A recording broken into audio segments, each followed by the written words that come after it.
and welcome back to the Sneaky V YouTube channel. My name is Darius, and the last time you guys saw me, I was introducing you to this cast iron LSX VA engine block.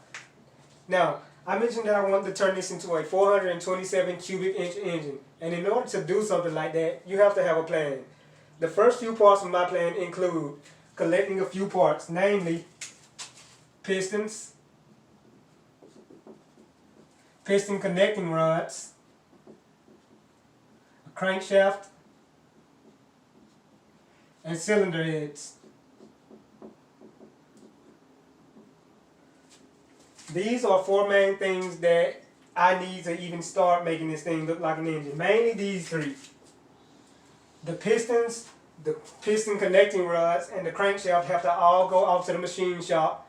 Possibly even the heads have to all go off to the machine shop to get machined with the block. The reason for this is the pistons, the rods, the crank have to be balanced together. The heads may need to be straightened if maybe, like, say there's some warpage. I hope not in some brand new heads. I think I'm going to get brand new heads. Anyways, the block itself has to be bored out some more. As this block is, it cannot support 427 cubic inch. And let me show you why. As this block comes from the factory, it comes with 3.88 inch in diameter cylinder bores.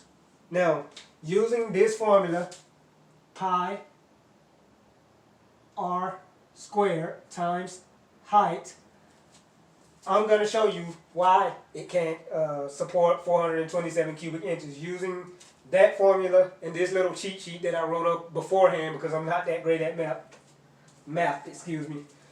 Now, with the cylinder bore of 3.88 inches in diameter, we need to find the radius of our cylinder bores. Now, to do that, all we have to do is divide this by 2, which will give us 1.94 inches. Then we take that 1.94 inches and we square it. And that is equal to 3.76 inches. That is our r squared. Then we take our r squared and we multiply it by pi. So we all know pi is equal to 3.14. So we take our 3.14 and multiply that by 3.76, which will give us 11.81. Then we take our 11.81 and multiply that by our height. Now, the height of the cylinder block itself doesn't really matter much right now. What the height is going to be my crankshaft. My crankshaft is going to be a 4-inch stroke crankshaft. So my height is going to be 4 inches. So I'll take my 11.81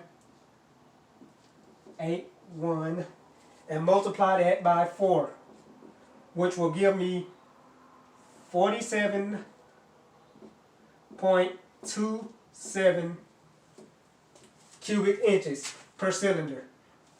Now, I have 8 cylinders, so I have to take one extra step and multiply that 47.27 times 8, which will give me 378.16 cubic inches. That is a pretty good way away from 427 cubic inches. Now, if I send my engine block off to the machine shop and get it bored out to 4.125 cubic inches, that will allow me to reach 427 cubic inches, and I'll show you using the same formula that I just used to do the block as it currently stands. At 4.125 inches in diameter, that will be my cylinder bores. I need to find a radius.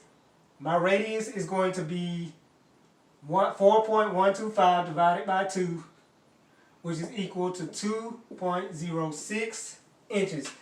In order to get my volume, in order to get the volume of my cylinders, I'll take my 2.06 and I'll square it, which will give me 4.25 inches.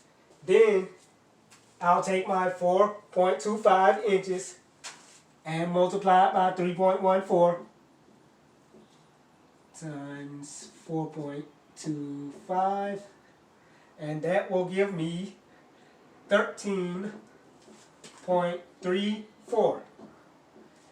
Then I'll take my 13.34 and multiply that by the height of my crankshaft, or rather the stroke of my crankshaft, which is 4 inches, and that will give me 53.38 cubic inches per cylinder. And again, like I did last time, I have 8 cylinders, so I have to take that and multiply it by 8.